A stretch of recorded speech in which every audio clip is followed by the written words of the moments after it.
सबको पता है कि जो स्पेशल इंटेंसिव ड्राइव हो रहा है इलेक्शन कमीशन का SIR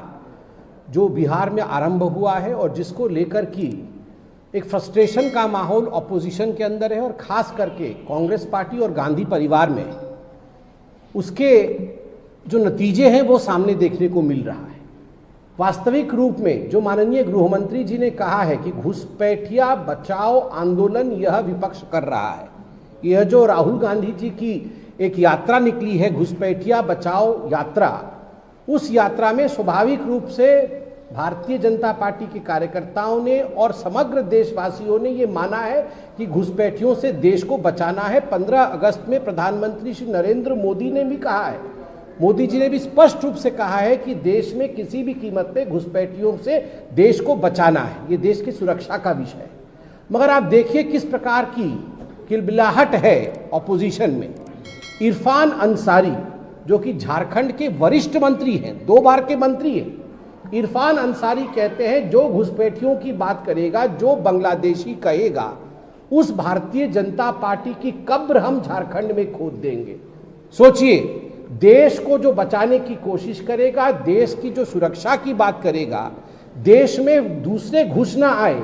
देश के संसाधनों पर देश के ही नागरिकों का पहला अधिकार है, जो ये कहेगा उसको कब्र में दफना दिया जाएगा और महिमा मंडन उनका होगा जो कहेंगे बांग्लादेशियों का देश के संसाधनों पर पहला अधिकार है, उनका वो महिमा मंडन करेंगे। दूसरा, केवल इरफान अंसारी ही नहीं, झारखंड से बंगाल के मालदा के तृणमूल कांग्रेस के जिला अध्यक्ष जिनका नाम अब्दुल रहीम बख्शी है, अब्दुल रहीम बख्शी,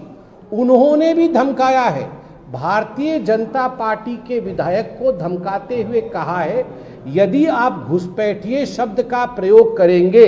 यदि आप बांग्लादेशियों के खिलाफ कार्यवाही करेंगे तो आपके मुंह पे मैं तेजाब फेंकूंगा और आपके गले के अंदर तेजाब डाल दूंगा, आपकी बोलती बंद हो जाएगी। मैं बहुत ही संवेदनशीलता के साथ ये अपील करता हूं कि कलकत्ता के हाईकोर्ट का इसको सुओ मोटो कॉग्निजेंस लेना चाहिए। किसी के चेहरे पर तेजाब फेंकने की बात करना आज ये बहुत बड़ा दंडनीय अपराध है। खुलेआम कहता है सभा में कि मैं तेजाब चेहरे पर फेंकूंगा, तो मुझे लगता है कोर्ट का इसका संज्ञान लेना चाहिए और जेल के अंदर इस व्यक्ति को भेजना चाहिए।